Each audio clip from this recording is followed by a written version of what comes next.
Indigenous culture, values, and respect for nature is what makes this university in Bolivia different from the others. Located in the town of Machareti, this is one of Bolivia's first indigenous universities. In Bolivia, we have public and private universities that fail to address the needs of indigenous communities. Students come here to learn regular degrees, but also to learn about our traditions and languages. The government wants Bolivia's future leadership to come from places like this. That's why the students are not only studying indigenous languages, engineering, and veterinary. Today, the weather is but also English, so they can communicate better with the outside world. It is cold, okay?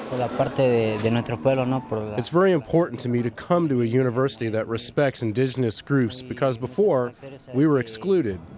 Before Evo Morales came to power, it was difficult to go to a university if you came from an indigenous background.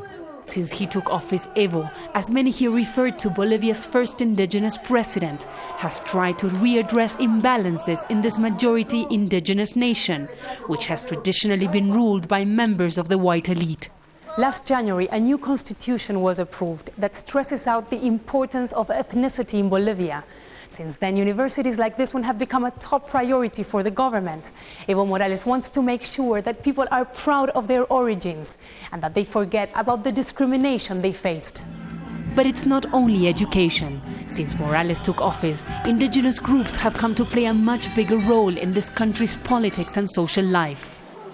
A perfect example of what has changed is this cartoon, the Super Cholita. Indian women in traditional bowler hats and skirts, cholitas, used to be looked down upon, but now they have their own superhero. My mother was a maid and dresses like a cholita. To see a woman empowered and turned into a superhero makes me feel great. But empowering indigenous communities is not without its problems. There have been power struggles within the communities. Recently, Morales supporters attacked the family of Víctor Hugo Cárdenas, the former vice president who's also an Indian, because he dared challenge Evo Morales' presidency.